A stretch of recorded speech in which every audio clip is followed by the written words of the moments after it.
Welcome to Final Whistle, College Football Week 3 edition. You heard it right there, the very first whistle, and that means it's time to take you around the association.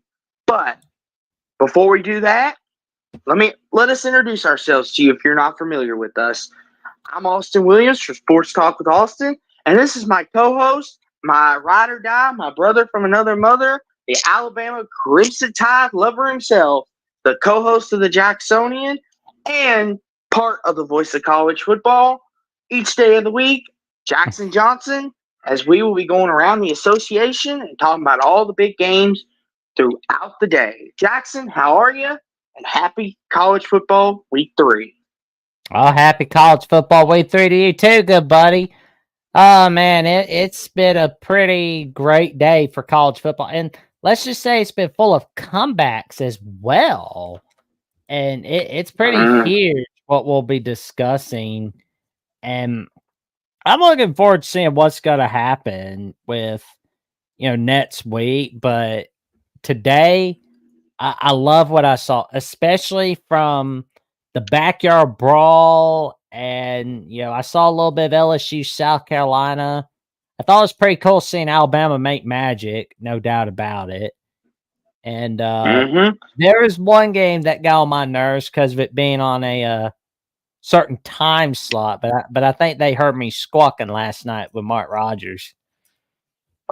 Oh, we'll get to that, Jackson. Don't you worry. They will have their day. Every dog has their day. Oh. And welcome, Sports Only Talk Sports is here. What's up? What's up, man? Oh man, the Hoosiers. Hoosiers looking good. Oh yeah.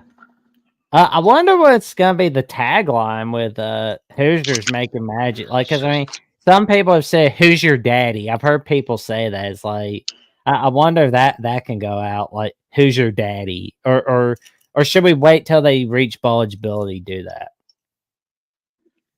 Well, Jackson, they're 3-0.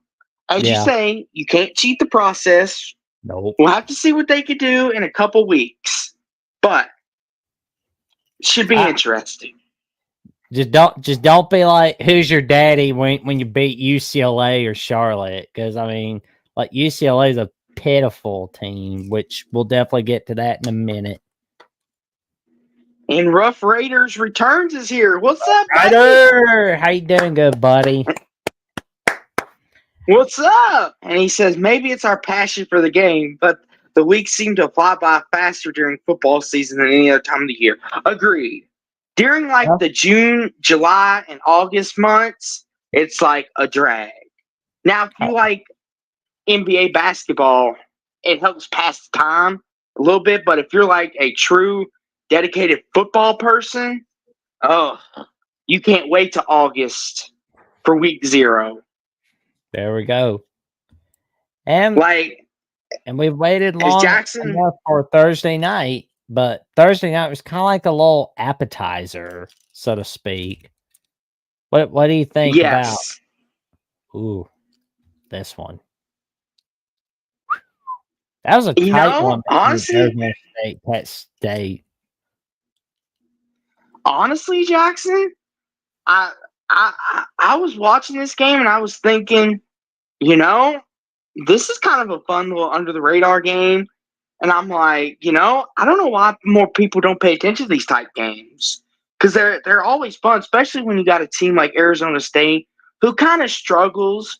They seem to be playing better this year, but Texas State, Jackson, they've been known to pull some upsets. We all remember the upset from last year, which set Dave Miranda's seat on fire. So they've been known to do this, Jackson. But Arizona State was able to pull it out on a last-second field goal and able to get to 3-0. Yeah. It was pretty huge. I mean, I know Texas State lost a tight one, but still, though, I still think G.J. King, or I think that's how you say his name, he's still a pretty good coaching candidate for anybody that's got a job opening. I think so too, Jackson. I mean, we'll have to see, but this is definitely a good resume builder, even in a loss, because the smaller teams in the Power Five or Power Four, well, it's going to be Power Five soon again because the Pac-12's back from the dead.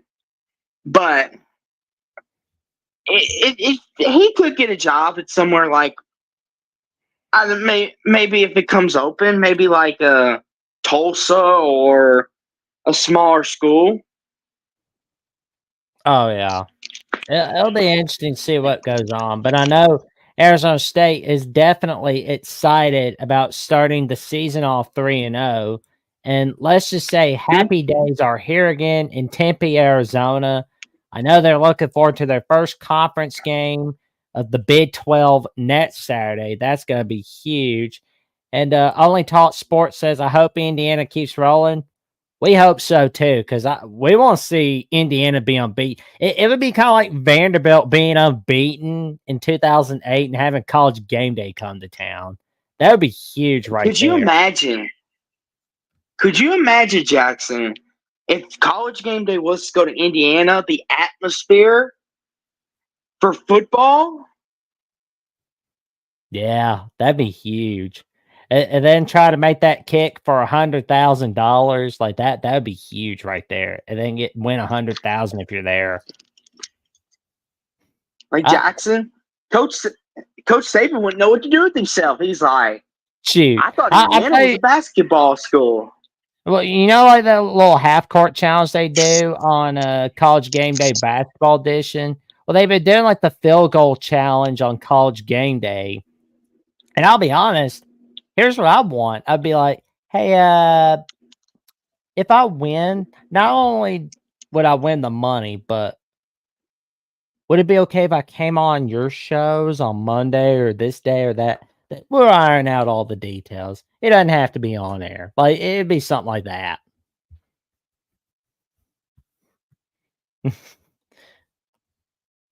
But, you know, somebody that's breaking one-day records, I mean, South Alabama scoring 87 points. I mean, nobody's really thinking about this game until they see this. Like, good God, that was huge. I mean, wow. I'm at a loss for words. And Rough Rider Return says, hello, gentlemen. Thank you for your efforts. You're welcome, man. We're glad to be working hard as much as possible and bringing you some of the best shows as much as possible. And Clint Moses says, must be a sicko freak like myself to watch Arizona State versus Texas State. Nobody wants to see bad football.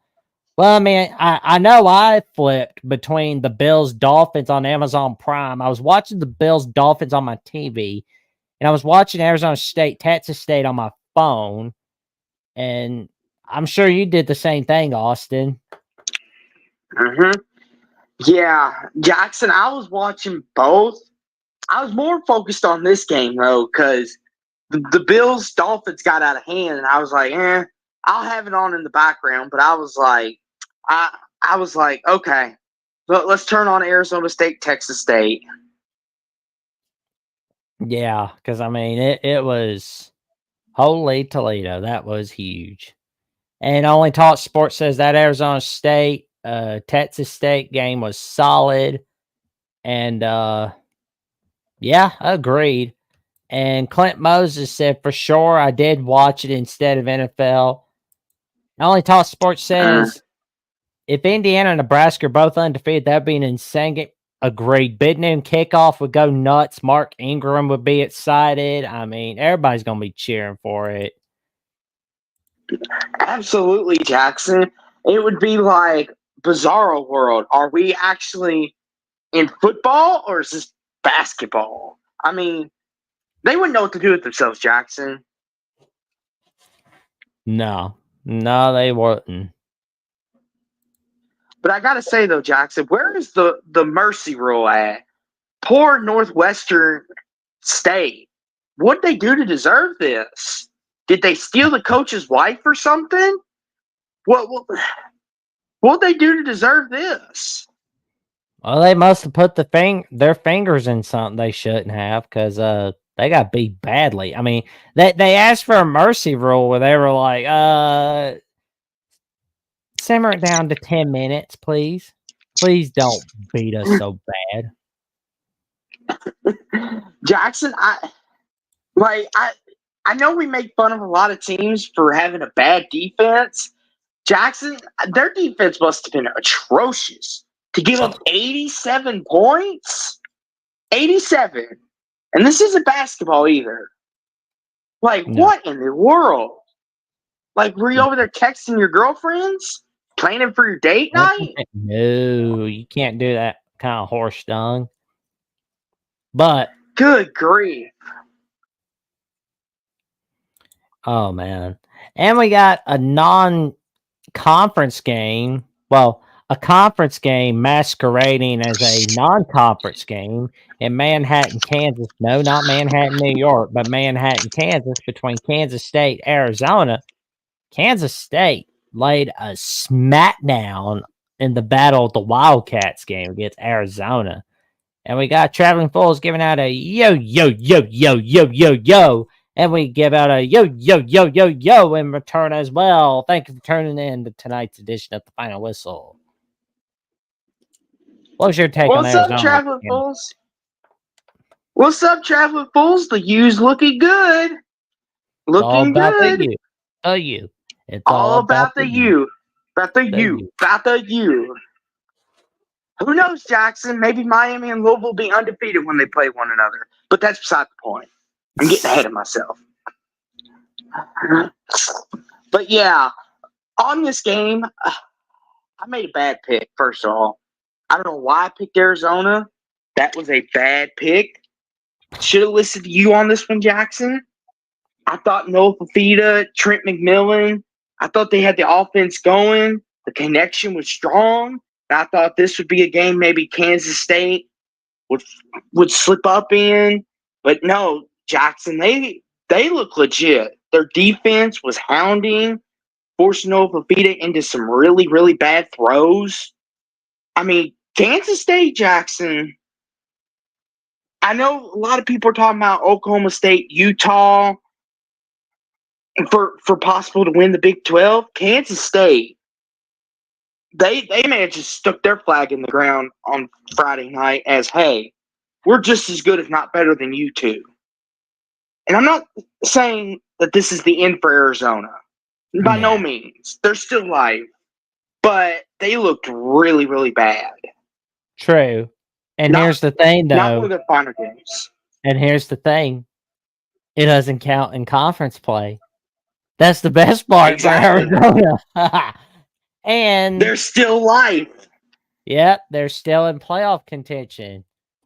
But we can also put some more emphasis on our good buddies in Lawrence, Kansas.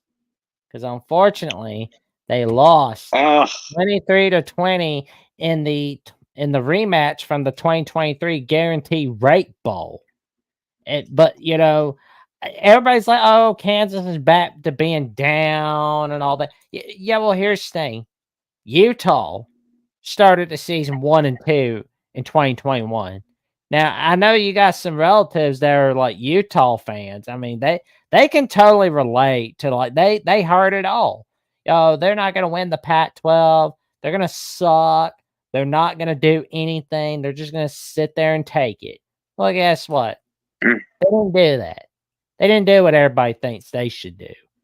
They did what they knew what was still at stake.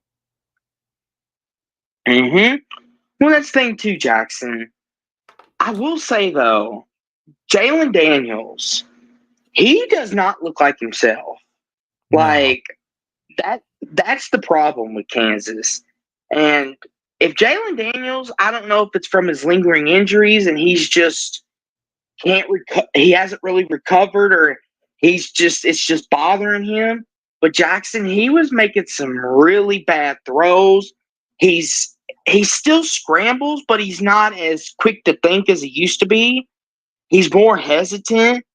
And it's just like, maybe he's lost his confidence. And, you know, you hate to see that for a quarterback, especially someone as talented as Daniels is. But maybe he's lost his confidence, his swagger. Maybe those injuries are like messing with him. Because Jackson, we've Mhm. seen when he's healthy what he can do. He's arguably one of the best quarterbacks in his league, and maybe top 10, top 15 in the sport today when he's healthy. But he just doesn't seem healthy. And it just seems like, and Kansas can't get no separation. They can't get the run game going. It just seems like they've got a whole lot of things to clean up. Yeah. Because I mean, there's a whole lot of things to clean up in Lawrence, and we're gonna find out a little bit about the Jayhawks next week against West Virginia. But it's gonna be interesting to see what happens. But how about UNLV? How about their performance? Like, holy Toledo! Yep. I was about ready to bring that up, Jackson. UNLV, Jackson, everyone's throwing out Memphis. They're throwing out all the non-Power Fives teams that possibly could be the Power Five champion that gets in the playoffs. Don't sleep on UNLV. Barry Odom's got them playing football down there in Vegas. They're putting all their chips in the middle of the table, and they're gambling it all, and it's paying off so far. I mean, Jackson, we saw them beat up on Houston, and I predicted that upset, and you were even, Jackson, really impressed with that, but you were like, it's Houston. Houston's a dung heap right now. So, and then they beat a really good Kansas team, and it's like, okay, maybe UNLV's starting to go somewhere. Well, and with the news from Ross Dellinger at Yahoo Sports, where he released that Fresno State, Boise State, Colorado State, San Diego State were going to join Oregon State and Washington State in the Pac-12. If UNLV wins the Mount West this year, I mean, there's plenty of football left. Yeah, it's just week win. 3. Yeah, but like at the same time, they've been performing really well under Barry Odom, and they need a Vegas location. They need that TV market of Las Vegas. Mm-hmm. Well, that's the thing too, Jackson. I know with UNLV, I feel like Jackson, they could be that team. Like, they always seem like the team that sneaks up on you. No one ever talks about them until you actually play them, and then they hit you right in the mouth, and you're like, "Where did this come from?" And they're like, "We've been doing this the whole time. You just haven't been paying attention to us." Yeah. And Clint Moses says, rumor has it Nevada is tied to UNLV. I don't see why they wouldn't be, honestly. And Clint Moses also says 2021 Utah lost to the Beavers. That is true. And I believe that was that in Reeser or was that in Rice? That was in Reeser. Because Utah hadn't lost a home game yet at that point. A true home game. And then Clint Moses says Zona's first year P4 coach, Brennan, was a wide receiver coach at Oregon State years ago. Nice guy. And Jackson, so he's got some ties to Mr. Brennan. That's all good. That's all good though. You root for their success. Exactly. And it'll be interesting to see what happens with UNLV for the future. But first, we'll have to discuss a little bit about the Alabama Crimson Tide and the Wisconsin Badgers. So, Jackson, it's my favorite thing, and I'm going to do this as long as y'all are winning. Jackson, I'm going to give you and all the Alabama fans a good old roll tide. Yeehaw! I have to, Jackson. That's too fun. I enjoy it. Oh, yeah. But in all seriousness, though, Alabama, Jackson, they're looking good. They're finding themselves. Jalen Milroe, Ryan Williams. That might be the connection this year. Oh man, like I saw Ryan Williams, and it's like He's not going to be 18 until February 7th of 2025. Mm-hmm. That's And you want to know huge. and you want to know something that's even better, Jackson? Is your defense. They're getting better. And it's like, I will say though, Jackson, you brought it up before we came on air about Tyler Van Dyke getting injured. Who knows what could have happened? Jackson, I think it's one of them things that we could, I think, put to rest about 95%. Even if Van Dyke had played, I still think Alabama wins this game pretty comfortably. Oh, Because yeah. Jackson, they seemed head and shoulders above Wisconsin by a mile. And I know some Big Ten fans may say that that's not fair because it's Alabama. Alabama's going to be head and shoulders above a lot of people. But the thing is, they were at Camp Randall, and Wisconsin plays very good at home. Very, very good football at home. And Jackson, we even discussed it. We thought this would be a pretty close game because to jump around and get into it. But Alabama just steamrolled them and never looked back. It started from the beginning and went all the way to the end. Well, and I will say though, it was a shame that Van Dyke got hurt. We wish him nothing but awesomeness. We wish him well in his Yes. recovery. And a stat that I saw today that Kalen DeBoer is the first year head coach at Alabama to have his Alabama team score 30 plus points in the first 3 games since Frank Thomas from 1931. Mm-hmm. And they were all wins. Jackson, this was a complete performance today. You could speak to this better because you obviously are the Alabama man. But Jackson, how did you feel about this? Because this was a complete performance from a non-Bama fan's perspective. Did you feel that way? Or do you still feel like there's some room to improve?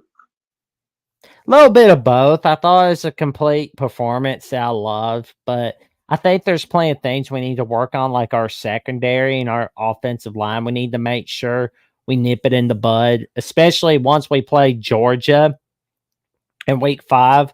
But I mean, we don't need to exactly win against Georgia to get into playoffs, but we want to make sure we're 10-2, 11-1 to get. Yeah, I'm not expecting an unbeaten season, but if we're like in the SEC title game, we're in no matter what. That's the way I look at it. Well, and I will say this too, Jackson. We'll talk about Georgia later. But Jackson, a lot of people thought maybe this would be a lot closer because Alabama could be playing the old look ahead. Mm-hmm. Because back in the Nick Saban day, that was if Alabama played look ahead, then you knew something was going on. Mm-hmm. But a lot of people didn't know with Kalen DeBoer would they be playing look ahead because Nick Saban's not there anymore. We could play look ahead now. But it seems like Jackson, Kalen DeBoer stepped right in and he's applying the same philosophies that Saban left behind. Like, no looking ahead, and we play whoever's in front of us. We don't care if it's the high school team in Florida. We're going to play them. We don't need to worry about Georgia. They're like, if we put a dog in a helmet, we'll play them. It don't matter. In a helmet. Well, somebody had a bad day, and it wasn't the team that had a bad day last Saturday against Northern Illinois. Fortunately, Notre Dame rebound, and I think they saw all the interviews, all the people talking. I think, thank God, losing to Northern Illinois sent them a reality check. I mean, if anybody saw the post-game show, like Zach basically said Notre Dame should be out of the playoffs because they lost to Northern Illinois. Penn State should be out because of their near loss to Bowling Green. He's not been too thrilled about Notre Dame still being a contender in the playoff race. I was just like, oh man, I'm getting a good time out of this. I'm loving it.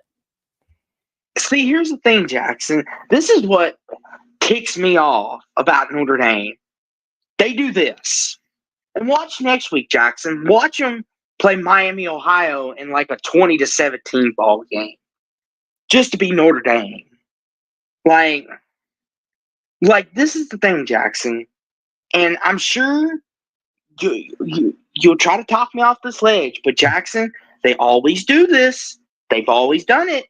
Like Jackson, after that pitiful loss, and all of a sudden they're like, "Oh, we need to play football now," and they dominate Purdue like they should. But Jackson, why couldn't they have done this to the pitiful Northern Illinois team last week?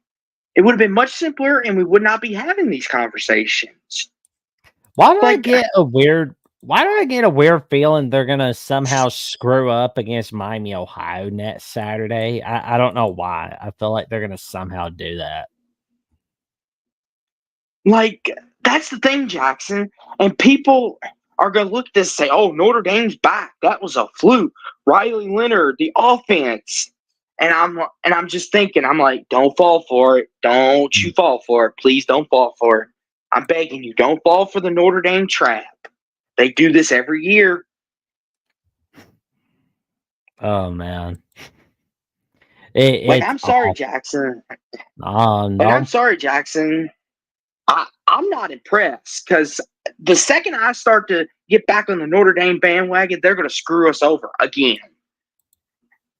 I mean, they've done it before, and they'll do it again. So it's kind of like that song that I heard on Gravity Falls. I know it's based off an old song where it's just like, "We'll meet again, don't know when, don't know where, da da da da da da da, some sunny day." Oh my goodness! But yeah, I will say though, Jackson, I'm glad their offense looked a whole lot better, confident. The fourth wall again. I'm glad their offense looks confident, but like Rough Raider Return says, break up the Purdue juggernaut offense for real. But I will say, good win, Notre Dame. You took care of business. You did your job. Now don't mess it up next week, okay? Oh yeah. Or you will hear Jackson down there at the bottom. He'll have some more choice words for you. And I don't think he'll have the halo on his head next time. Oh man, it's gonna be funny. It'll be funny. I see Auburn gave a crap today, Jackson. They beat New Mexico. Well, yeah, because they realized Peyton Thorne's not getting the job done. Uh-huh.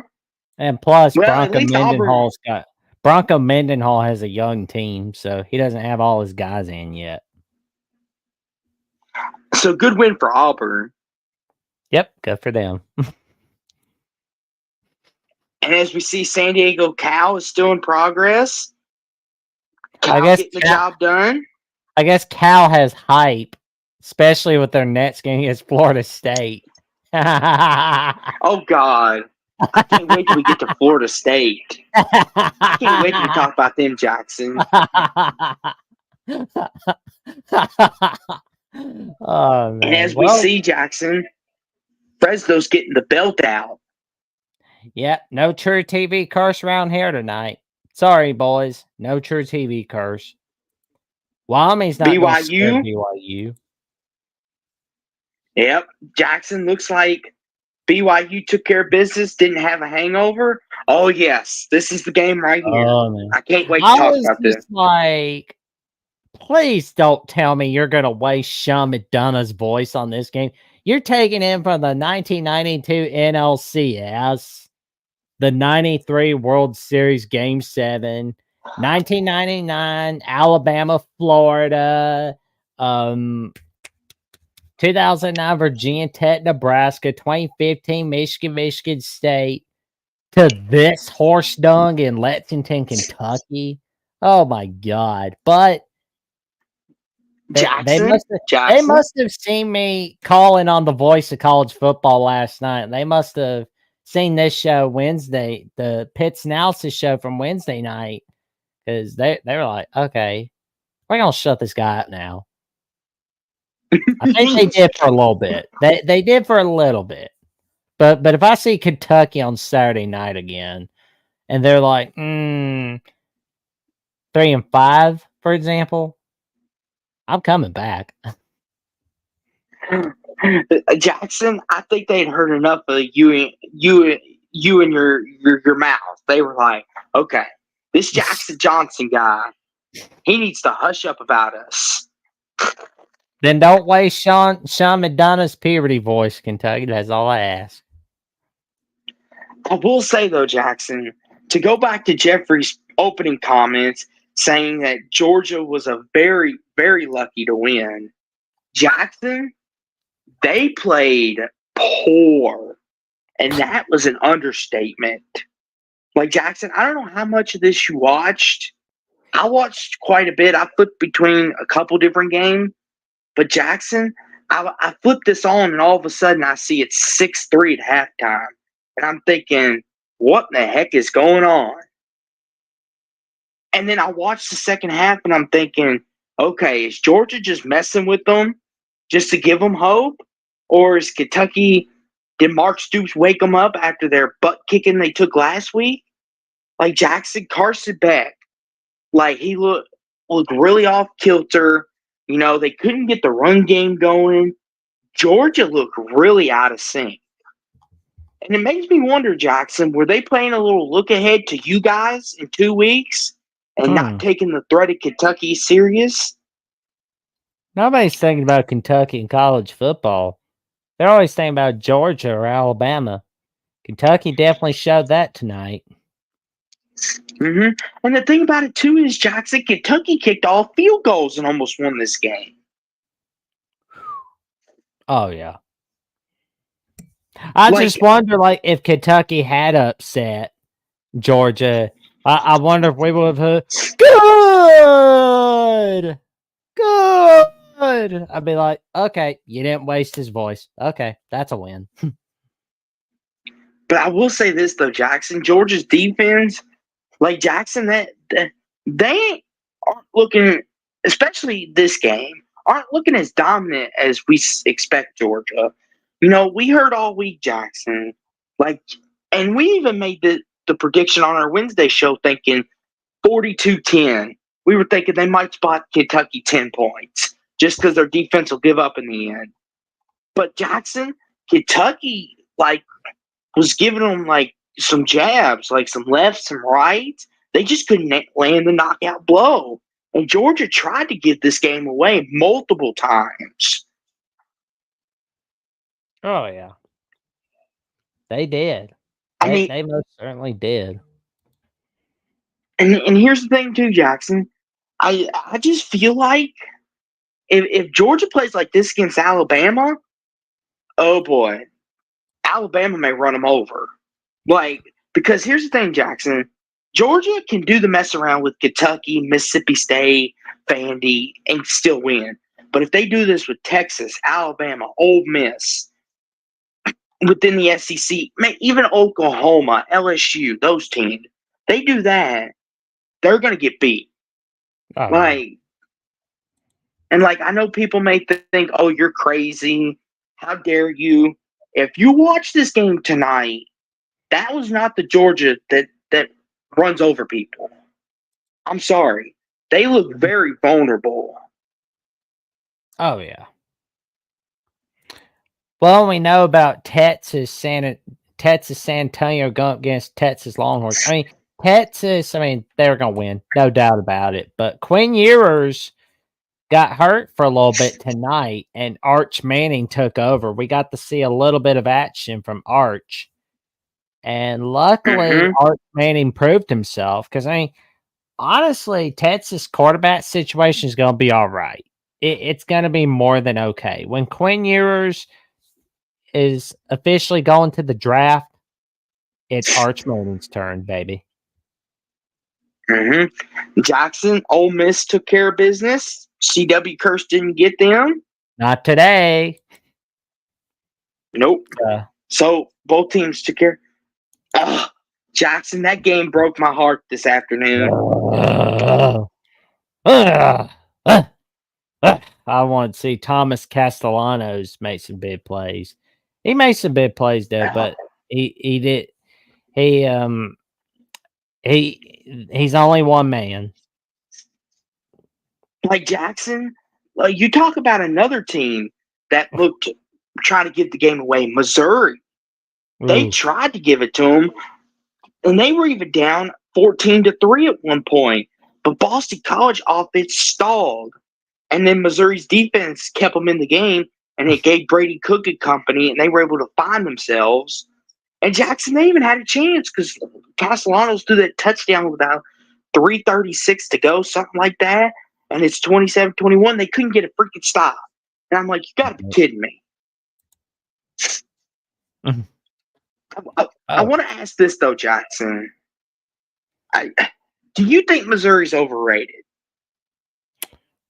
I think that easy schedule's helping them a little bit, and I think we're going to see more of that. Because, Jackson, I've seen a lot of discourse that a lot of people are thinking Missouri might be the fraud of the SEC because they're a product of their schedule. Yep. I can see that. And I can. Like Jackson, and I don't want to think that way, but they aren't showing it. Now, they'll have a chance when they play Alabama, and of course, when they play Alabama, they'll have some games there where they could prove that they're not frauds, but they showed a little vulnerability today. If Boston College's offense would have been a little better, this would have been a loss. Oh, yeah. Yeah, it'll be interesting to see what goes on with the Missouri Tigers. I mean, they got an easy game against Vandy next week, but then they got that bye week and they got to sit and chill for Texas A&M. And it seems like Alabama's going to be their first real challenge on October 26th. A&M could be a good game now with Mike Elko. We'll have to see. Oh, yeah. But Jackson, Tennessee, oh my God, that was man. Jackson's worst nightmare. Jackson's worst nightmare coming true. They were toying with Kent State. I mean, they were pulling some Bush League BS, but like they were pulling some Bush League when they're up 30-0 and they're out doing an onside kick. I mean, that's a bunch of horse dung right there. Jackson's worst nightmare is coming true. Tennessee might win the SEC. Oh man. Well, I mean, they went the over under. They went on the over under at the end of the first half when they were leading 65-0. You know, the odds were 61.5 points. They went on the over. So if you put under, you're screwed. Mm-hmm. Yeah, Jackson, they got a big test next weekend. Oklahoma, Tennessee, College game day will be in town Saturday night. Oh, yeah. So we'll really get to see, Jackson, what they're made of next week. And if they win that game, Jackson, I want to hear you give them some credit. I'll make sure I do. I mean, Nico's pretty cool. Mm-hmm. I'll be pulling for him, but I'm not wearing that god awful jersey. Oh, Jackson. Well, Jackson, I think my panic button just went down a little bit. Oregon handled business.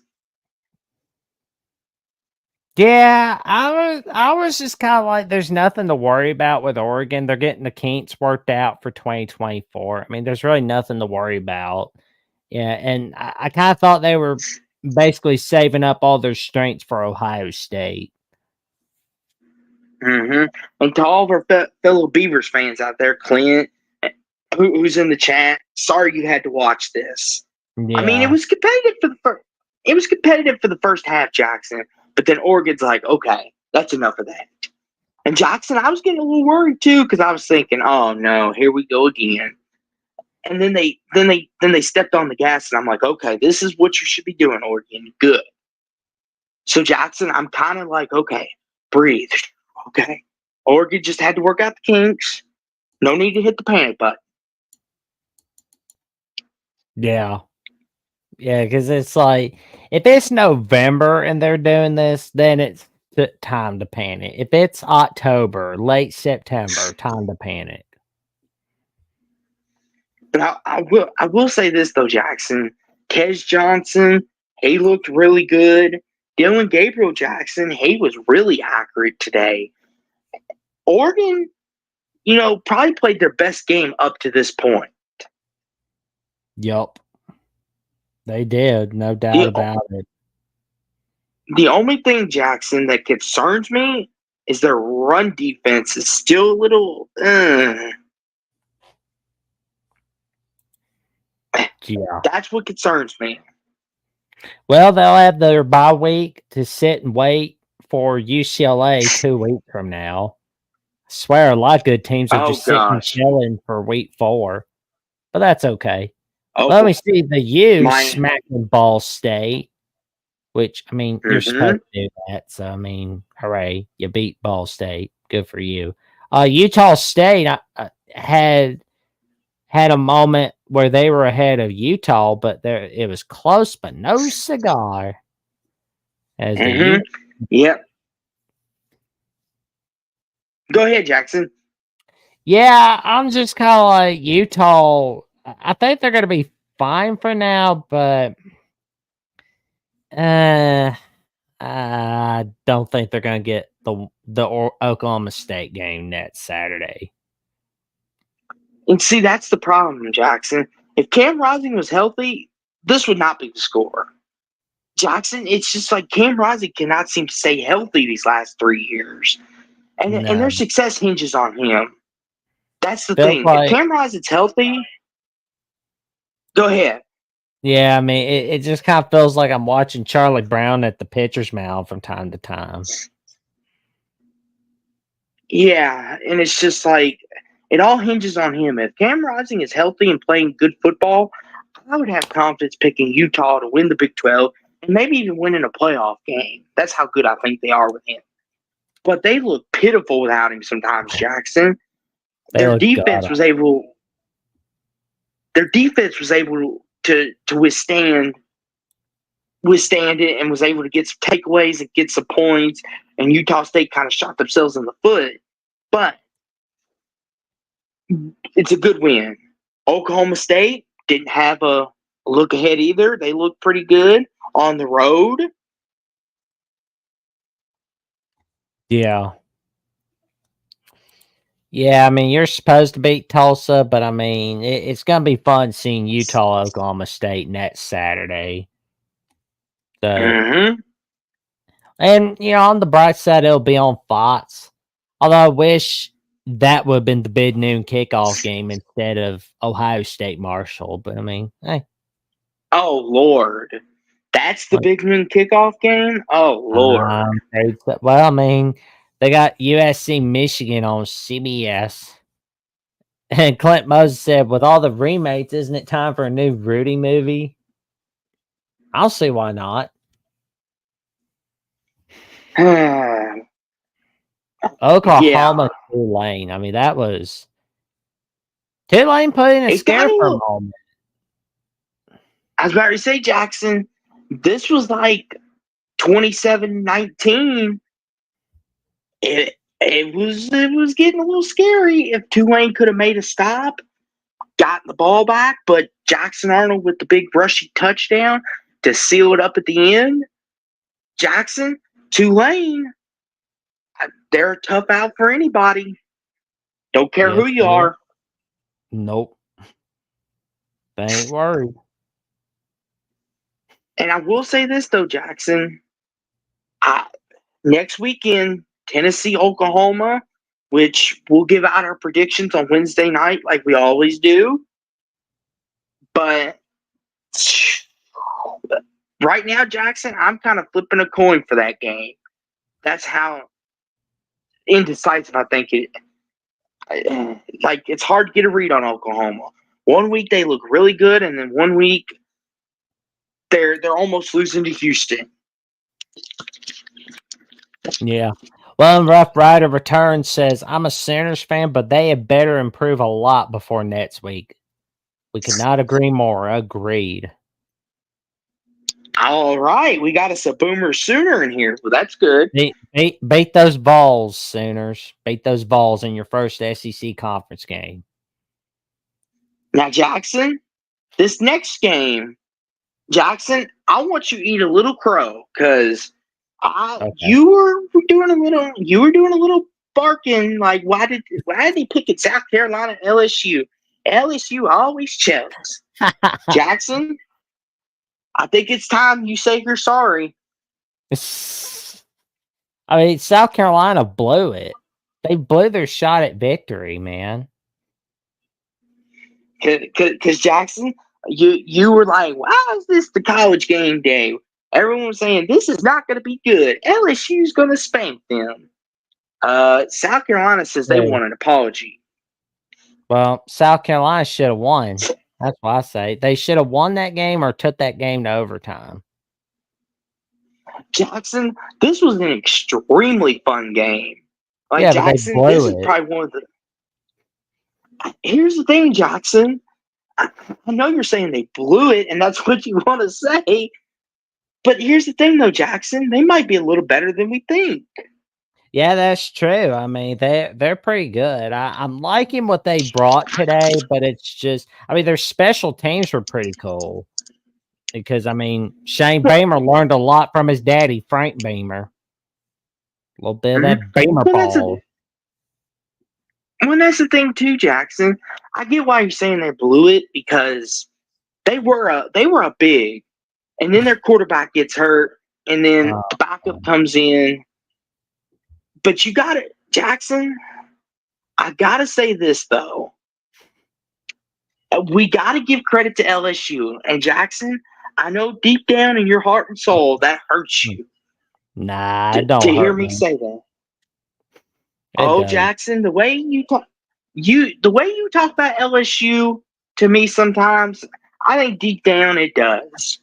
Because Jackson, you're always telling me how Brian Kelly's going to choke. Brian Kelly can't win the big one. But Jackson, look what he did today. Show me what he can do in the postseason. And I'm not talking about the ReliaQuest Bowl. Show me what he can do in a playoff game. Then I'll talk. You got me there. I can't defend him on that. Nope. You got me there. He could do it at Cincinnati. He could do it at Notre Dame. And he's not going to do it at LSU. And I'll bet you $200 by the time he leaves or retires from college football, you will never see a single SEC title on his belt. Nothing. Zero. Zilch. There will never be an SEC title under Brian Kelly. That I can personally guarantee. Because he can't win the postseason. His teams can't get it done. They just can't do it. Okay, we're good. We're recording. Okay. We got this on film, Jackson. Yeah, I mean, anybody want to bet against me, welcome to it. And, if I get wrong, I'll send the $200 to you. Jackson, if LSU wins this year, I'm just going to be like, it's on film, pal. Hey, I'm a man of my word. That's how I am. I mean, to be honest with you, Jackson, you're right to feel that way. I'm just giving you crap. It's all right, man. I love you. I would love to. I love you like a brother. I got to give you crap sometimes, but you're right. LSU, they do tend to choke sometimes. And Brian Kelly, I won't say they won't never win the SEC because a lot of things can happen. But I would say you're probably right. By the time he's done at LSU, he might have a big bowl win under his belt. Because now that the playoffs are expanding, he might win a big New Year's Six bowl. But as far as winning the SEC, but I don't think they're going to get a single playoff win. Not a single playoff. Oh wow! Win. Okay. Not a win. Oh nothing. Boy. Zero zilch. Not under Brian Kelly. My. Oh my. Okay. Well, all of a sudden this went from one to the other. But to this game though, Jackson, I don't know about you, Jackson, but it just felt like if College Game Day hadn't gone to this game, Jackson, I don't feel like South Carolina would have played that good No. because it would have just been another game.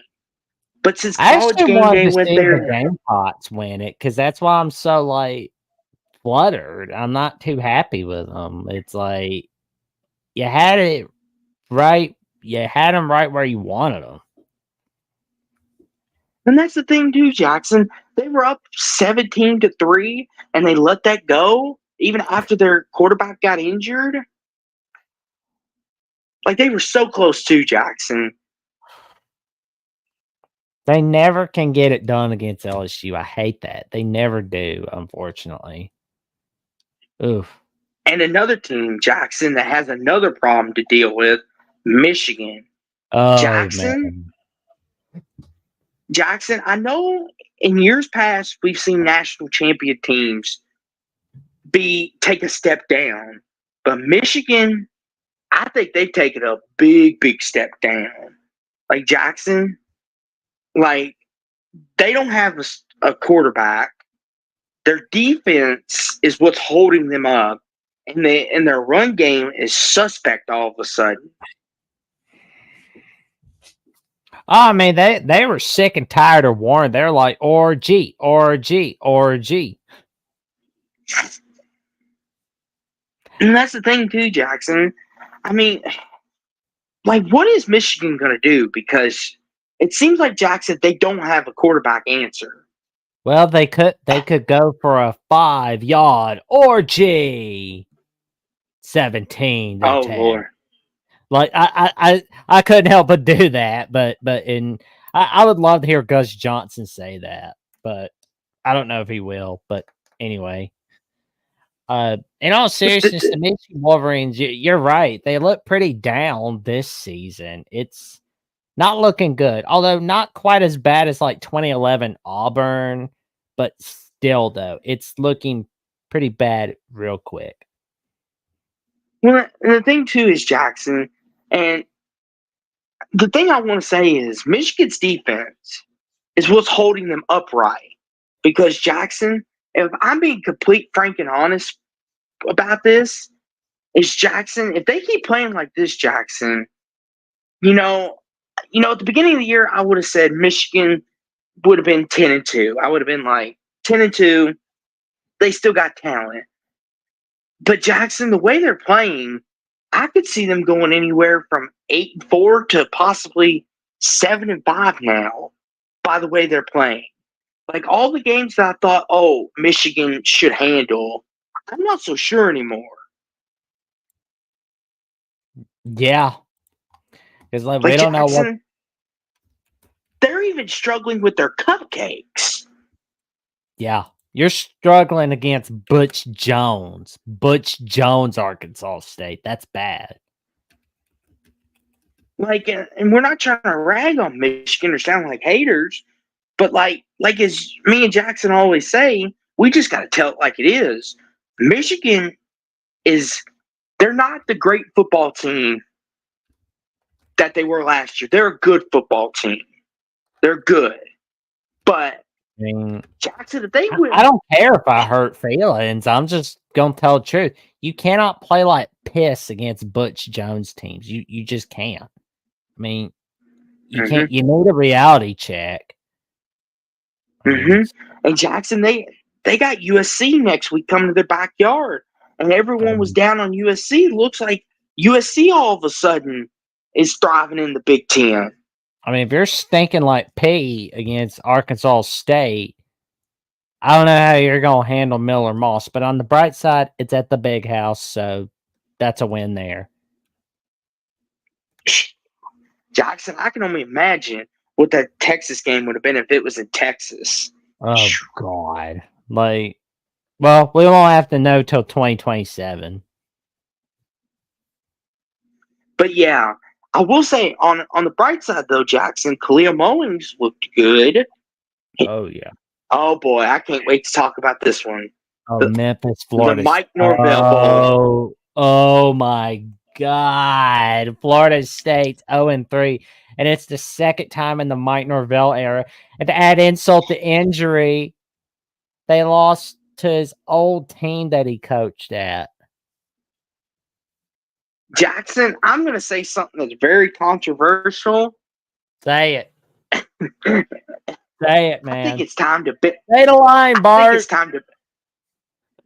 I think it's time for Florida State to bench DJ and start Brock Glenn at this point. I don't think that's really controversial, honestly. I think everybody will agree with you on that. I mean, DJ Ukulele is just useless. He's useless. Useless. But Jackson, listen, Jackson, they had a bye week, a whole week to rest, get themselves back together, and they're still pitiful. They have no offense. Their defense, Jackson, their offense is pitiful. Pitiful. And Jackson, I'll be the first to say it. If Florida State goes 5-7, I would not be shocked. I know, Jackson, you want to say that they're not that bad. Oh, they're that bad. I don't know about that. Yeah, I mean, now they are. Jackson. And here's the thing, Jackson. I know a lot of people want to say this is because of last year, but Jackson, if you're still moping 3 weeks into the year about, oh, we got screwed, everyone hates us, why didn't you let us in? We would have beaten Michigan.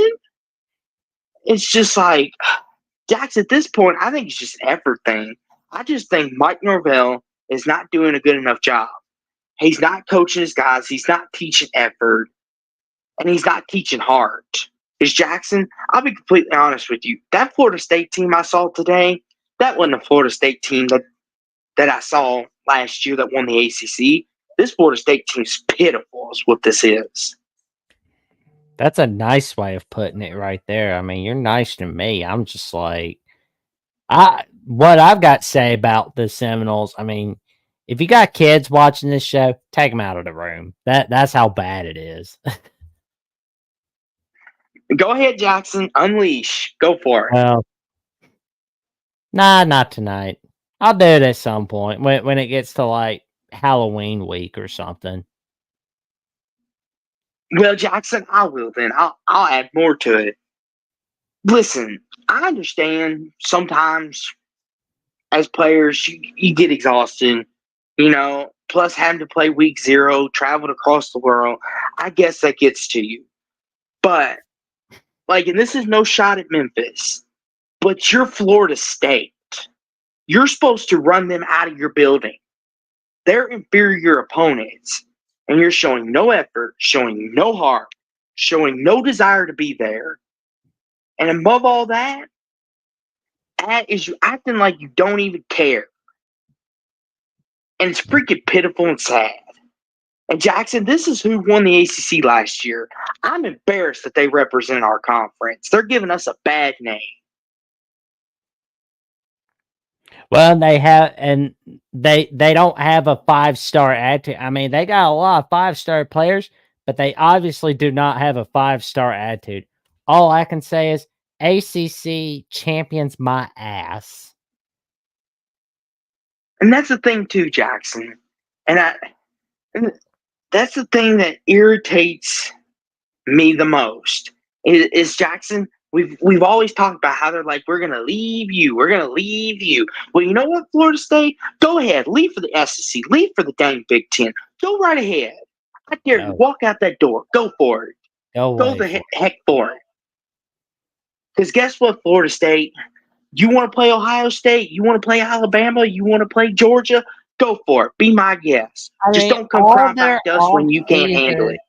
All their offseason was how they got screwed over in the playoffs, how they don't like Kirk Herbstreit. And don't get me wrong, I'm not too into what everything Kirk Herbstreit says, but you don't see any of us making our whole personality about, oh, we're going to put a clown nose on Kirk Herbstreit and it's all about how we feel. Oh, he's using his dog as a prop. Oh, Kirk Herbstreit this, Kirk Herbstreit that. You sound like you're like obsessing over him, bro. Like, And, get like. and here's the thing. Here's the thing, Jackson. I'm gonna say this. Florida State, I want you next week before you go play Cal. I want you to find the closest mirror to you and look deep into that mirror. And do you like the person that you see? Because Florida State, you have become what you despise. You talk about this, that, the other. We're getting screwed. They don't like us. Yada, yada, yada, yada. Well, Florida State, there's a good reason for that. No, nothing but horse dung. And here's the thing, Jackson. I felt bad for them. We all did. But Jackson, if they're going to play like this, they deserve what's coming to them. If they want to make personal attacks on people, which is uncalled for, you should never make no personal attacks on nobody. That's just absolutely wrong. Talking about another man's dog, his family, that's just wrong. I mean, like number one, it's like I know that like I've made fun of Kirk Herbstreit like off air. And you know, I'm guilty of it, but it's like I don't think anybody saw like my social media post of like doing that stuff, because it was like I remember like I had like a guy last year on a Jack Sane episode where I was like, well, I mean, you know, if you want, I don't have that kind of cachet, but I mean, if you want, maybe I can get some favors in and see if I can get Kirk Herbstreit to debate you. It's like stuff like that. I mean, like, and yeah, because like the Florida State media people that have been on like my show, like Richie Barnes and TJ Pettinger, like they're cool dudes. The Renegade Report, George Georgitis and Jen and Spiraditz and James and Logan Robinson at Noel Game Day. Like all those people are cool. Like don't get me wrong. Like that's not who we're getting on to. Those aren't the people we're getting on to. We're getting on to that fan base. No.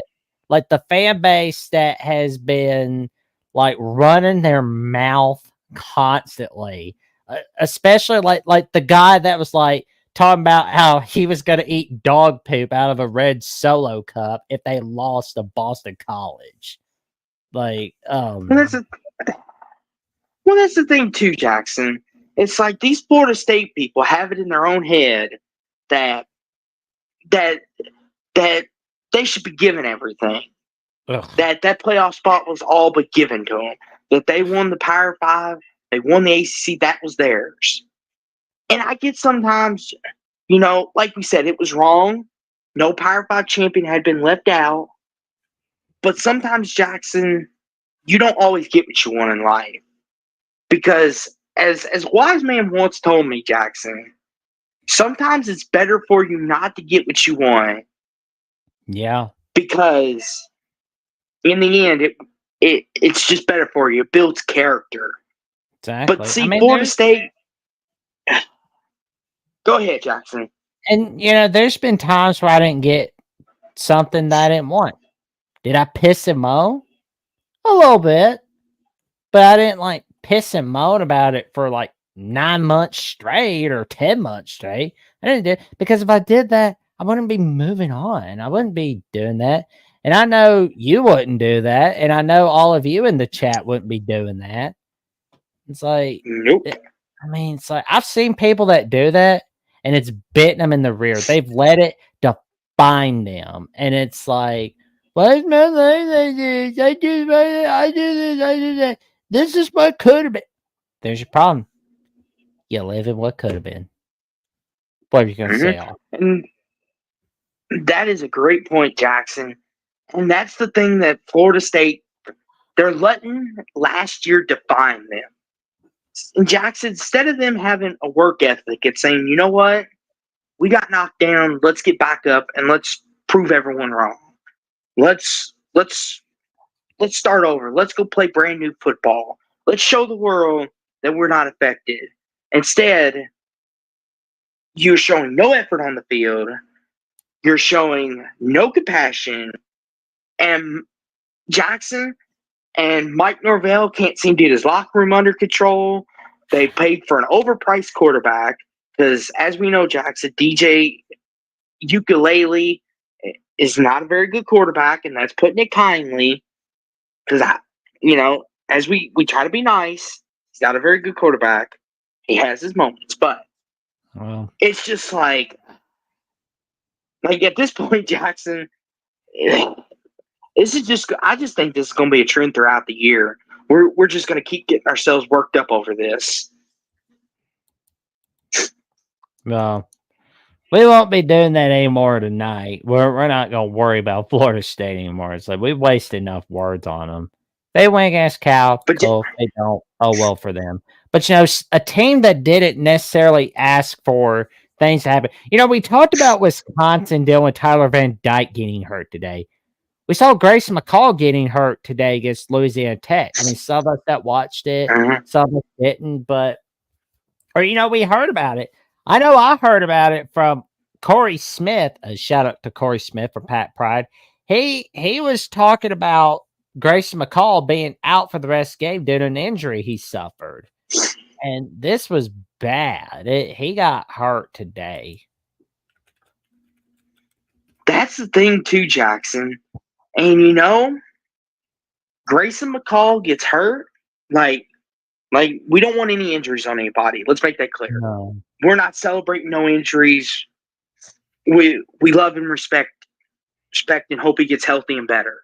But Jackson, he goes out and they all of a sudden are playing better. And it's just like this happened last year because the transfer quarterback they had last year, it's slipping my head now, Jackson. I done got worked up about Florida State. Who was their quarterback last year, Jackson? Oh man, I think I forgot it for a little bit, but I'll find him. He played in Virginia. Brendan Armstrong. There we go. Yeah. But old Brennan. Florida State got me for Brendan Armstrong. He had a couple games where he was not playing good football. They bring their backup in, and all of a sudden, their offense is running smoothly again. And Jackson, I hate to say it, but maybe North Carolina State just needs to just play their quarterbacks from within and stop going out and get transfers. True. No more transfer quarterbacks. Just play with their actual quarterbacks that they develop. Oh yeah, I mean that's what they're gonna have to do. And we see Cincinnati got revenge against Miami, Ohio. I mean, it's not like they're going against Bo Schembechler, Miami, Ohio, Woody Hayes, Miami, Ohio, but I mean, or Ben Roethlisberger, but okay. That's a nice win. I mean, Texas Tech beat North Texas. I mean, okay, nice. Let's see what you can do against Arizona State. Buffalo, Coastal holds on. Oh, the poor Gators. Okay, this game, I still hate that this game was on ABC. That looked like a friggin' ESPN Plus game to me. I mean, the moment where we saw, I'm going with Graham Mertz. God. You're asking to get fired. You are daring your boss to fire you with that kind of move. Because, I mean, I get why. Because you got a $26 million buyout sitting there waiting for you like a duck in a pond. It's all right there. You're just sitting there like on that porch like you're Paladin on Have Go Will Travel, just being like,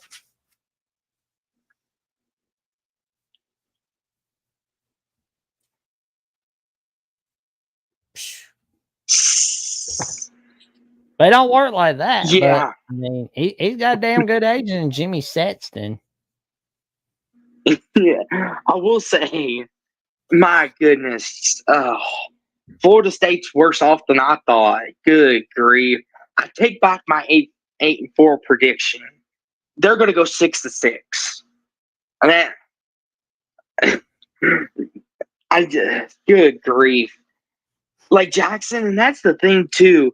The backup for Texas A&M was picking them apart because Connor Wegman was out for this game, and their backup was just picking them apart, slicing and dicing. looking like Tom Brady out there.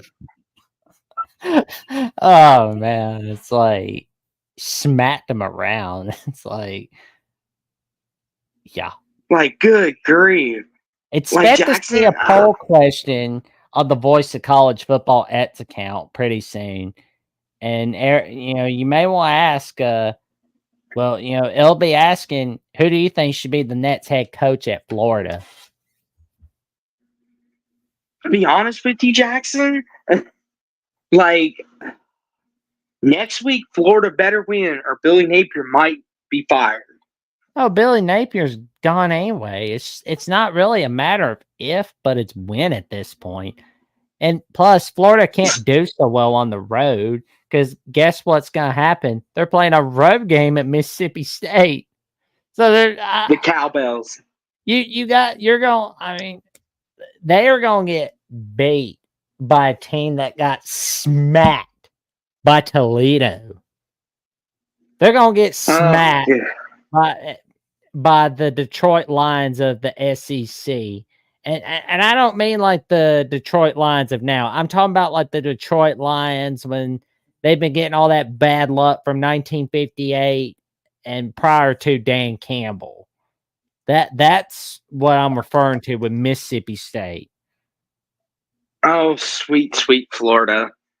Oh, I wish the glory days were still here. God awful for Florida, man. It's oh my god. Oh my god.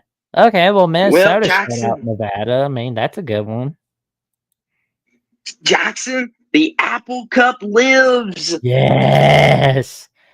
Oh man, I love it. Yes, sir. The Bobby Lane curse from the Detroit Lions era after the Lions won the NFL championship in 1957. Yeah, and Clint Moses says, "Go Cougs." Yeah. That's right. Let's go. Let's go. Let's go. Let's go. Let's go. Let's go. Jackson, the Apple Cup delivered. And I'm really happy. I picked Washington, but I'll take it on the chin because Washington State, after everyone left them for dead, saying Oregon State, Washington State, they're screwed, they're left for dead. And here they are. Washington State's 3-0, 3 wins away from a bowl. Yep. I will say, though, Jackson, there was a controversial play, though. I don't know how many people saw it, but was that a catch? Ooh, that's a good question. Good question. I don't know if you saw it, Jackson, but it was Washington's ball. Will Rogers threw it, and they ruled it incomplete. Oh yeah. Like, go ahead. Yeah, because it's a question of what happened, and I hate that it was on the Peacock app, but it's like, what? It can't be worse. I mean, we've seen stupider decisions. Mm-hmm. And I gotta say this though, Jackson. And Jeffrey's like, at least the Pac-2 got a win today. That's right. Yes, they did. The Apple Cup. The Apple Cup lives on. Lives to see another year. And Jackson, this is great for the sport, in my opinion, because it shows that this rivalry still is competitive and still has value. Yeah. I'm glad they're keeping it as much as possible. I don't want it to go away from college football. I don't want it to be treated like Florida, Miami, or Pittsburgh, Penn State, or Oklahoma, Oklahoma State. I don't want to see it go away. I don't either. After the game we got today, Jackson, that was pretty fun. I was watching one game on the TV, watching the Peacock game on my brand new computer, and I had another game pulled up on my phone, simulcasting. I paid more attention to this game than I did Florida A&M. Oh man, that I saw a little bit of Notre Dame, Purdue, and I saw a little bit of Florida Texas A&M, and I was making sure I was watching Washington State on the iPad. So it's like, anytime Peacock's on, whip out the iPad. Mm-hmm. Georgia Tech, Jackson, they put a whooping on VMI. Next week, Jackson, big game here in Louisville. Georgia Tech, Louisville, next weekend, 3:30. Oh yeah. Well, and Washington State. I know that Jake Dickard was talking about. Well, what's Washington State gonna do? Oh, we're gonna party. We're gonna party. They should celebrate it. And oh my Okay, God. Jackson. Oh, there we go. There we go. Jackson, I know you're gonna look at it and say, why wasn't this the 3:30 window? Why did we have to see Florida, Texas A&M? But you got to understand, though, Jackson, West Virginia and Pitt are not brands like A&M and Florida. Before you go saying, personally, I don't give a rat's ass. As our good buddy Jeffrey always tells us, if you're a brand, they'll put you on ABC. But if you're not a brand, sorry, you get ESPN2. And Jackson, that's the only reason why, because West Virginia and Pitt are not a brand. Once again, I don't give a rat's ass if you're a brand or not. Because I'll tell you right now. And Jeffrey? Yep. Neil Brown is in a bit of a trouble again. I was about ready to tell Jackson that. Ask him. Mm-hmm. Well, Jackson, since Jeffrey brought it up, what are you thinking? Is his seat getting a little warm again? Well, we saw Pittsburgh in the final 4 minutes and in the fourth quarter. They're trailing by 10. And I talked with Joey Foster and talk his Pitt, and I kind of felt like Pitt would win this game. I thought the score would be a little lower than what we saw today. Because I told Joey, and I always tell you, I've told Only Talk Sports, and I've told a lot of you, I'm sure, that there's one thing that's certain, and dreams go to die at Pitt. They always go to die. Mm-hmm. And I think, yep, Jack. Well, and I was about to say, Jackson, you're hitting a sore spot. The CW curse and going to Pitt. Louisville's gonna have their chance on November 23rd. They will have their chance. Well, they'll be coming to our building this year, but I want to go back to Pitt and whoop them. Oh, there you go. Well, I mean, I'll tell you one, Bear. Maybe Pitt will be the favorite, and it'll be on CW. Yes, please, TV guys, put it on the CW and have Pitt favorite, please. It'll help. It'll be good therapy for me. Well, and it was a tremendous comeback by Pitt. It was second straight game where they made a comeback. I love what I saw from them. And, there was a stat I saw on Instagram today. This is from 2005 to 2023. So when Pittsburgh was trailing by double digits in the fourth quarter, they're 0-72. Now this year, they are 2-0 when trailing by double digits. I bet that trend's going to keep going. And as for West Virginia, unfortunately, you are right, Only Talk Sports. Neil Brown is in a lot of trouble. Well, bit of trouble. Not quite as big as last year, but it all depends on the performance of West Virginia against Kansas, which I got to say, I'm looking forward to that game because technically, both of those teams are still in the playoff race because all they have to do is win out in conference play or do just enough in conference play to get in the Big 12 title game and win that conference, and they're good to go. They could be 9-3, and if they're like 8-1 in conference play, kid, you're in if you win. Jackson, Kansas, West Virginia is a must-win next week for one of those two teams. It's going to be here. As for the backyard brawl, I watched the tail end of this, and Pitt, Jackson, I have to say, they're much improved from last year. I think I can officially claim that. Pitt's much better, much improved. Last year, I'm ready to say was a bit of a fluke. I feel like the benefit of the doubt can be re-given to Pat Narduzzi because I remember when we did the tier list, when me and Omi Talk Sports did our tier list last year on Pitt, and we gave Pat Narduzzi the benefit of the doubt. And we said, okay, it's one bad year. He has them every so often, give him the benefit of the doubt. And I feel like that was it. That was just his one bad year. And Pitt looks like they're going to be a solid 7-5, 8-4 team, and a team that's going to ruin dreams in the ACC like normal. But as for Neal Brown, Jackson, there's going to be a lot of chitter chatter this week. Should Neal Brown be fired? They're going to start that again. Yeah. Because here's the thing, Jackson. Losing to Penn State, they're like, okay, it's Penn State. They're the better team. But losing to Pitt, that might be unacceptable within the fan base. Mm-hmm. Oh, yeah.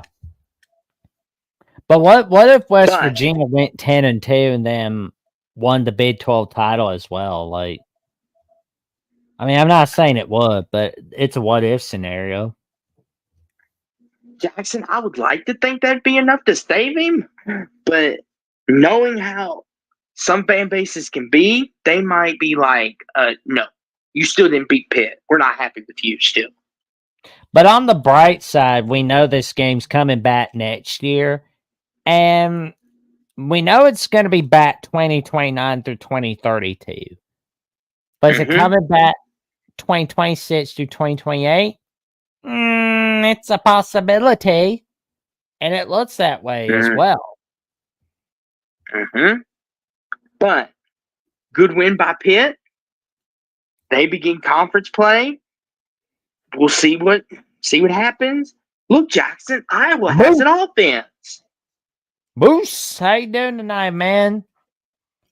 And Moose. Yeah, Iowa. It's like 38 points.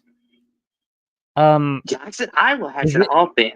Austin, am I in a simulation? Am I like in the wrong reality or something? Like, chat. Let me know. Am I in the right reality? Because I mean, it's like I want to make sure I'm in the right timeline. Iowa scored 38 points. You're not dreaming, and Jackson, no, this is not NCAA 25 either. This is legit. Iowa did score 38. But then again, Jackson, it is Troy. I mean. Well, they didn't. Well, they went over the over-under spread, obviously. But Iowa didn't beat the spread against Troy, so that's a loss right there. It's true. Well. Like, probably be careful on betting on Iowa games. That's kind of like a squiggly line. But in the meantime, there's that revenge game next week against Minnesota on NBC. Oh, 7:30 next week. That's going to be the Saturday night game. Mm-hmm. Oh, cool. Quite a lot. It is going to be quite a commotion.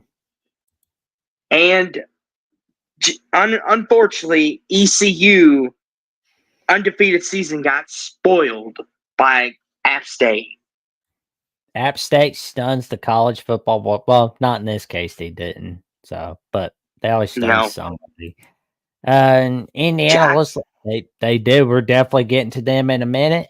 And Moose says Indiana, Rutgers, Nebraska all look legit this year. Well, I will say, for the top 10 surprise teams list in college football that I set up in July, I have Rutgers and Nebraska on that list. But unfortunately, I did not have Indiana on that list because it was like, I think they're going to scare some people, but I didn't think they'd be getting close to bowl eligibility. And I think bowl eligibility is a reality for Indiana in Kurt Cincinnati's first year. Mm-hmm. Well, in Jackson, it always helps to have the schedule lineup as well. Oh, hey, yeah. Jackson, that was a nice basketball game. Did you watch it? UConn Duke, right? That was a basketball game, right? No, it's a football game, and Duke didn't do so hot. What? Nope. What? I thought that was basketball. Dadgummit. I thought I missed a good basketball game. Agreed, Jeffrey. Agreed. If you told me Iowa would have more struggle with Troy than Minnesota would have with Nevada, I would say you were lying. Moose wants to know if Michigan can borrow Arch Manning from Texas, and it's a pretty please. And let me see. Dave's like, who hates Iowa? We hate Iowa. Oh boy, rivalry's already Georgia. started. This is the second time in school history that Georgia State has beaten an SEC team in all of college football. First time was in August 31st, 2019 against Tennessee. But Jackson, I don't mean to cut you off, but it is Vanderbilt. Yeah, it's true. That's true. It's Vandy, Jackson. So let's hold our horses. I know you were getting excited, good buddy, with your factoids, but it was Vandy. True. True TV curse didn't get San Jose State. And South Florida won. Oh, God. Mississippi State looked horrible tonight. Jackson, I feel so bad for them. I thought Mississippi State would be a borderline 6-6 team. It's like Mississippi State is the bad luck team of the SEC. Like, oh, man. It's like, I hate it so much for them. It's like every time they have a good thing, it gets taken away from them. It's like, good God. And that's the thing. Like, Jackson, I just want to see him do good. Because it's just like, this is sad. Like, Mike Leach, rest in peace, God rest his soul. He's looking up in heaven thinking, what are you doing to my creation? Yeah. Jeff Levy is toast. Let's wait it out for at least a couple of seasons. But then again, it is SEC we're talking here. I was about to say, Jackson, they fired their coach last year, and he went 5-7 in his first year. So that's kind of like Cleveland Browns firing all their coaches before they got not Kevin Stefanski, but oh man, I'm forgetting his name. No offense, Jackson. No offense to SEC country, yeah, but you are some impatient people. I have to say. Oh, none taken. Like, you never let. Good grief! Give the man a chance. It's like, don't look at me. I'm not the one calling for people to get fired constantly. It's like, if I'm calling for somebody to get fired, that means they're not doing so hot. It's not personal. It's just business. You got to be patient. You can't be like, oh, you got to fire somebody after one game. Like, that's dumb. But it's not my business. See, that's the problem. That's the problem, Jackson. It's like, and I know I say SEC country, but a lot of teams are bad about it. I mean, like, let's be honest, Jackson. Like, if you're at a school like Alabama, obviously, if you're at these higher schools, you have high expectations. But, like, here's the thing. If you're like Vanderbilt or these smaller schools, they'll be more patient with you. They'll be like, okay, we're Vandy. Excuse me. If we win 5 games, let's celebrate. That's a fantastic year. Let's pop the champagne. Let's go party. But if you're like Alabama, if you're Georgia, if you're LSU, and you go 9-3, the sky's falling. The world's going to end tomorrow. Like, Jackson, let's just say, for instance, Alabama goes 10-2. People are going to be having a cow the next day. They're going to be like, Nick Saban would have never gone 10-2. We need to fire Kalen DeBoer right this instant. This is bad. Jalen Milroe stinks. And it's like, you went 10-2. What are you fussing at? They're like, we don't do 10-2 seasons. We need to go undefeated or 1 loss because that's the Alabama-Georgia way. Well, listen here. Like, calm down. Like, get your horses in a bunch because Like a lot of teams would kill to go 10-2. Like Jackson, could you imagine Indiana going 10-2 every year? They'd be freaking throwing a parade. We'd see Jeffrey running down the street with a confetti cannon everywhere. Oh man, there you that's go. how. Like Jackson, could you imagine if Indiana won 10 games of football every year? There'd be confetti cannons everywhere. Oh man. I will say I'm glad that we're on to Indiana because they are now 3-0 with a 42-13 victory. Listen, Jackson, I have mixed emotions about this game. I would be happy. I'm happy that Indiana won, but I'm also freaking mad that I picked UCLA and they blew it. You blew it! Come on, come on, UCLA. Like, this is normally the thing you do. Oh man, I was just thinking about South Park where the guys that you blew it, you had it all, you blew it. Then there's Ice King going, "You blew it, man. You really blew it." They did, and Dave. I don't know if you saw this. Kramer's just kind of like, "You blew it, boy. You really blew it." And Dave says, "I saw the worst call ever in that game." Agreed. Like Jackson, I get they want to protect their quarterbacks. I understand it's player safety and health. But come on. Like, what do you want the players to do? Wrap them up in a blanket and kiss them goodnight with a binky and a baba?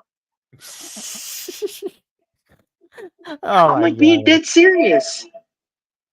Like, I'm being dead serious. What do you want the defenders to do? Like, they can only do so much. Oh, yeah. But, we're looking at Indiana's schedule, and I think bowl eligibility is definitely a reality for sure. And maybe there's something more in Kurt Cincinnati's first year.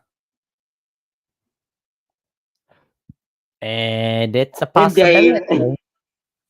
And Dave is like, what is the defensive back supposed to do? Tuck the quarterback in bed and read him a bedtime story? Agreed. It's ridiculous. Like, I get you want to keep the players safe. Like, I'm not trying to say that they should just hit them and make them feel the pain.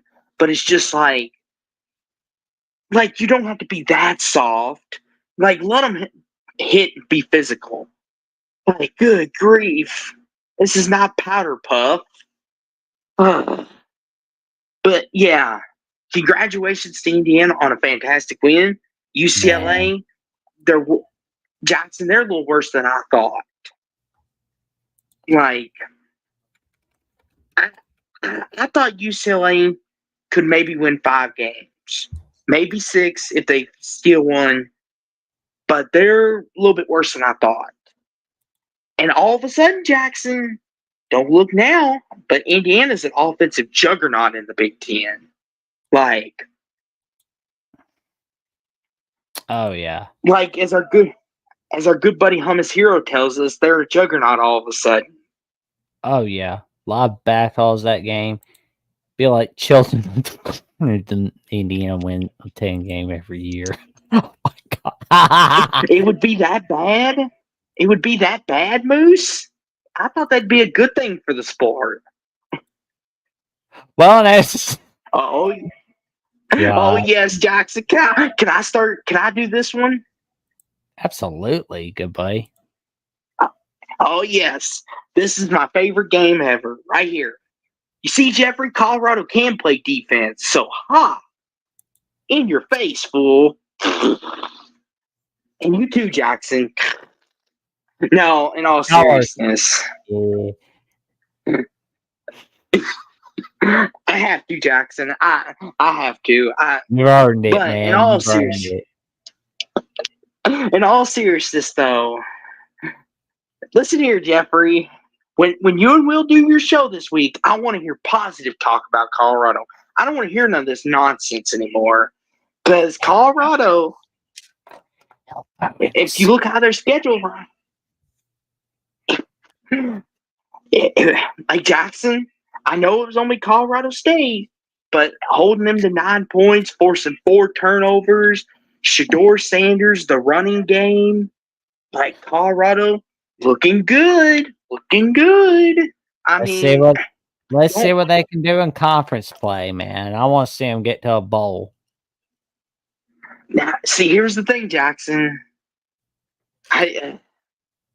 Jackson, I had them at 7-5 at the beginning of the year, but Jackson, I'm ready to move that prediction up to 9-3 right now. Like that's how impressed I was. So, Oh my goodness!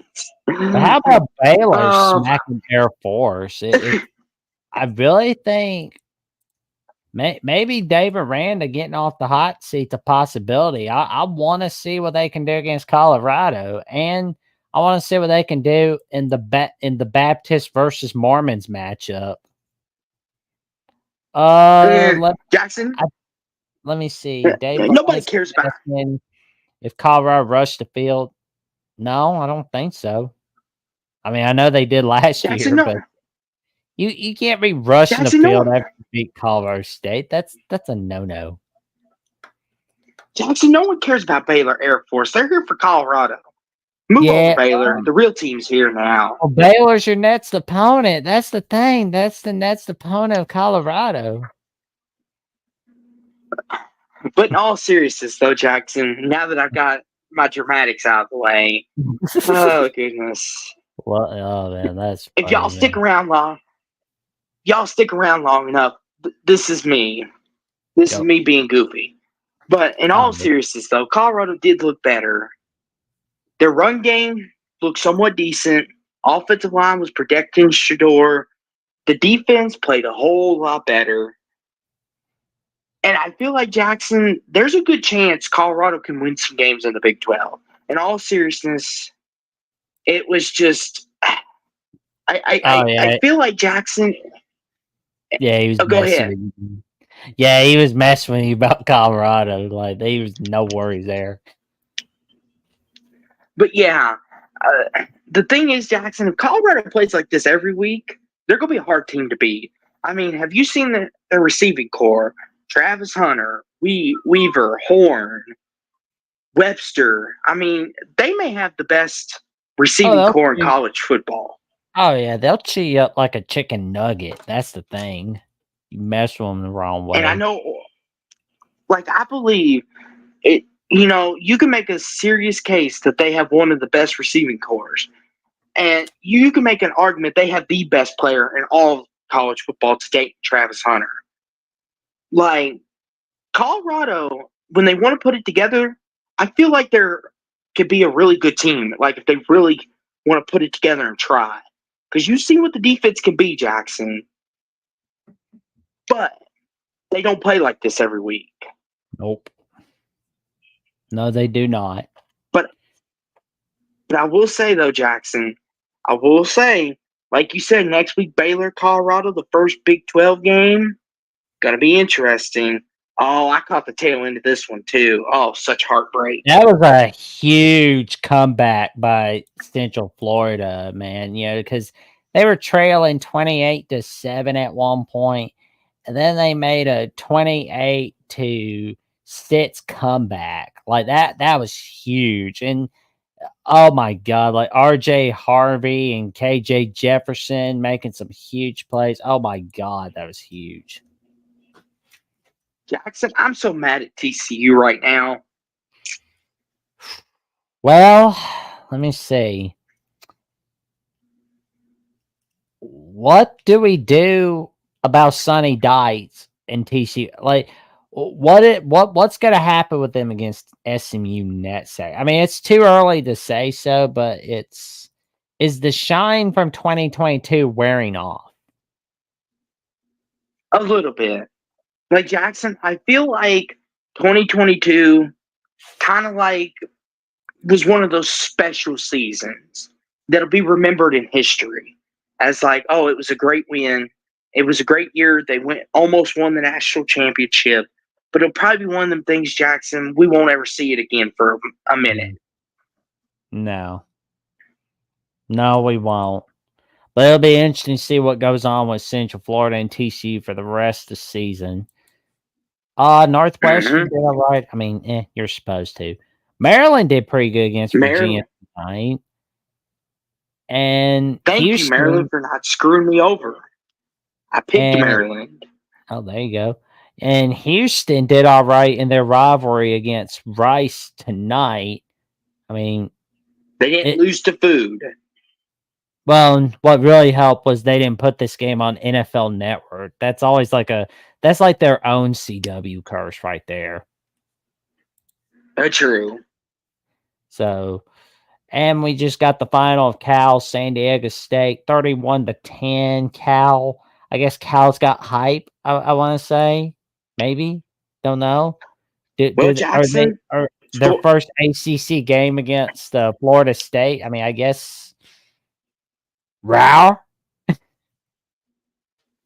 we'll see, Jackson. We'll have to learn more about them next week. For sure. But if I mean, it's Cal not wins next Auburn, but week, still though. Jackson, oh my goodness. But Agreed. what Wisconsin's done for this year if their quarterback does not return.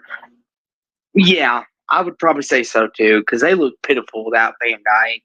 Unless Luke Fickle could find himself a running game, maybe. Oh, for I mean, sure, man. Jackson, who does Wisconsin? Out of the Big Four, does Wisconsin play any of them? Well, they play USC. Never mind. They play Ohio Yeah. State. They play Oregon. They don't play Ohio State or Michigan this year. Okay.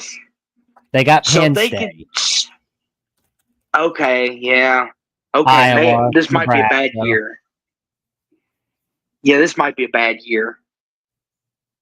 Yep. And of course, Minnesota, who knows with them? Like, Minnesota's the Jekyll and Hyde of the Big Ten. Oh, yeah. And there you hear it. Jackson just blew the final whistle. So that means we're done. The game's over. Did we win, Jackson?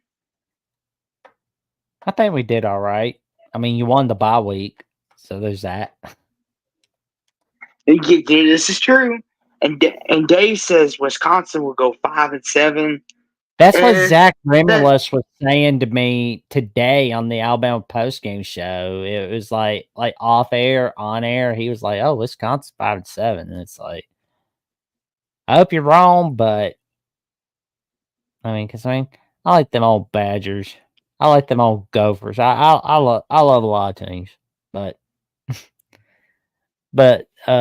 thank you, Clint Moses and Austin.